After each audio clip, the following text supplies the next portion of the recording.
ಆತ್ಮೀಯರೇ, ಎಲ್ರಿಗೂ ಸಹ ನಮಸ್ಕಾರ. ಇದೊಂದು ಜೀವನ ಪಾಠವಿರುವಂತಹ ಪುಟ್ಟ ಕಥೆ. ಈ ಒಂದು ಕಥೆಯ ಶೀರ್ಷಿಕೆ ಗುಲಾಬಿ.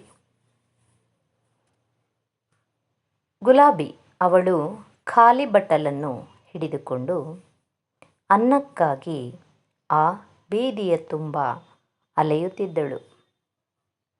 ಎಲ್ಲಿ ನೋಡಿದರೂ ಮುಚ್ಚಿದ ಬಾಗಿಲುಗಳೇ. ಆದರೂ ಅನ್ನವಿಲ್ಲದೆ ತನ್ನ ಮನೆಗೆ ಹಿಂದಿರುಗುವ ಹಾಗಿಲ್ಲ. ಸುತ್ತಿ ಸುತ್ತಿ ಸಾಕಾದ ಅವಳು ಒಂದೆಡೆ ಕುಳಿತು ಸಾವರಿಸಿಕೊಳ್ಳುತ್ತಿರುವಾಗ ಆಟೋವೊಂದು ಅವಳ ಮುಂದೆ ಬಂದು ನಿಂತಿತು. ದೊಡ್ಡ ಪಾತ್ರೆಯನ್ನು ಆಟೋದಿಂದ ಕೆಳಗೆ ಇಳಿಸಲಾಯಿತು.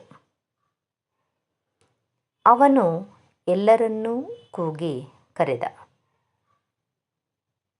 ಹಸಿದಿದ್ದವರೆಲ್ಲ ಅವನ ಹಿಂದೆ ಹೋದರು. ಒಂದಷ್ಟು ಹೊತ್ತು ಅಳೆದು ತೂಗಿ ಇವಳು ಸರತಿಯಲ್ಲಿ ನಿಂತಳು. ಬಟ್ಟಲು ತುಂಬ ಅನ್ನ ಸಿಕ್ಕಿತು. ಇದಾದ ನಂತರ ಅವಳು ಅಲ್ಲಿಗೆ ನಿತ್ಯ ಹಾಜರಾಗುತ್ತಿದ್ದಳು. ದಿನಗಳು ಮುಗಿಯುತ್ತಿದ್ದವು. ಅವನು ಅದೊಂದು ದಿನ ಅವಳಿಗೆ ಅನ್ನದ ಜೊತೆಗೆ ಗುಲಾಬಿ ಹೂವೊಂದನ್ನು ಕೊಟ್ಟ. ಅದನ್ನು ತೆಗೆದುಕೊಳ್ಳುವಾಗ ಅವಳ ಮುಖದ ಭಾವನೆಯನ್ನು ಅವನಿಂದ ತಿಳಿದುಕೊಳ್ಳಲು ಆಗಲಿಲ್ಲ. ಮರುದಿನ ಸರದಿಯಲ್ಲಿ ನಿಂತವರ ಸಾಲಿನಲ್ಲಿ ಅವನು ಅವಳಿಗಾಗಿ ಹುಡುಕಿದ. ಅವಳು ಇರಲಿಲ್ಲ.